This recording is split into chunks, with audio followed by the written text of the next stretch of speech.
Hello everyone, welcome to my channel. My name is Utah and today I have quite a special keyboard that I'm reviewing. It's my first 40%, the Candy Bar by the Keycult company. Now this isn't a regular 40% form factor board, it is actually a 40% with a numpad on the side, which allows for a little bit more usability. In this video I'll be going over the pros and cons of the board, the building process, as well as a little bit of how it felt adapting to the new form factor. I also built it a few times so you guys can get a sense of what it sounds like with different configurations. Now first off, I bought this board off of Mech Market for a really good price. Basically retail for about $215 with the keycaps and stabs included. So yeah, I got pretty lucky with that. The board was in pristine condition in what I believe is the caramel colorway. Now onto the build. The build process of this board is extremely simple and out of all the boards I've built was probably the easiest. That is because the board is tray mounted, so all you really need to do is install the standoffs, a minimum of one stabilizer, and the switches. Unlike a lot of today's boards, foams are not included at all, which I will get into later in the video. Once that is installed, you just set the PCB into the case, screw on the 8 screws for the mounting points, install your keycaps, and you are done.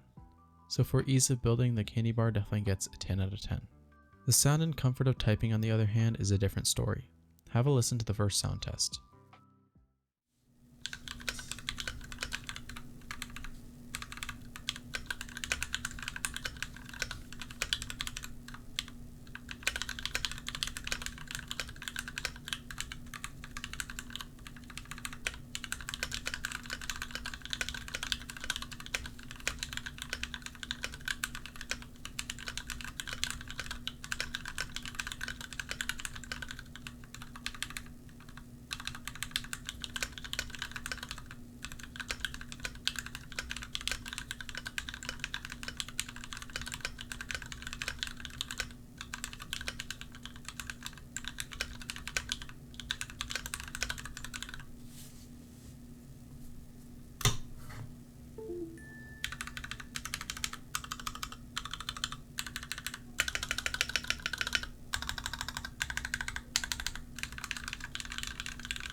So yeah, not the best sounding board at all.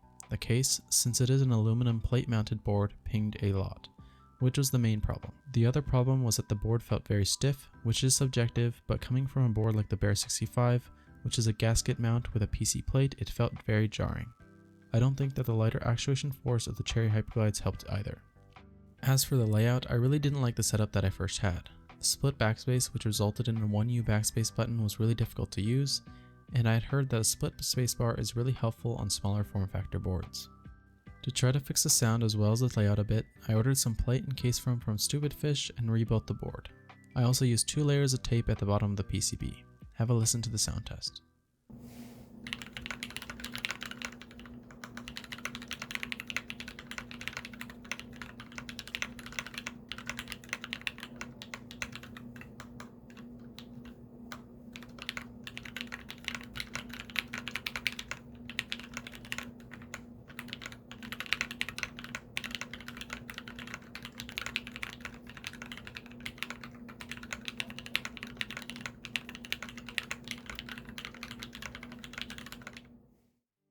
The addition of plate and case foam, as you can probably hear, helped a lot with reducing any pinging that was coming from the case, while the tape mod helped with the sound of the switches. For the layout, I took out the 6.25U spacebar stabilizer that was already installed, and changed it out for a split spacebar using some Durock V2 stabs that I had laying around. I also switched out the split backspace for a regular size 2U backspace. After a bit of fiddling around, this was the layout that I found was the easiest to use. What I basically did was, on a second layer I assigned all the num keys on the top row and assigned various symbols on the bottom 2 rows. And because I was used to using shift, I decided to make that my layer button, and changed my shift key to my left spacebar. It was a bit difficult to get used to and I'm still not that used to it, but with a bit more practice I should be good to go. After using this setup for a couple more days, I still wasn't entirely happy with it. The pinging was mostly gone, but the feel of the board was still really lacking in my opinion. It felt extremely stiff and the bottom out was extremely harsh. Because of that, I decided that the best course of action was to replace the switches with some Tactiles, as Tactiles can mask the feel of the board a bit, and Tactiles on aluminum will always be a fairly safe option. I decided to use the only tactiles that I currently own, my lubed and filmed Holy Pandas from Drop. Have a listen to my final sound test.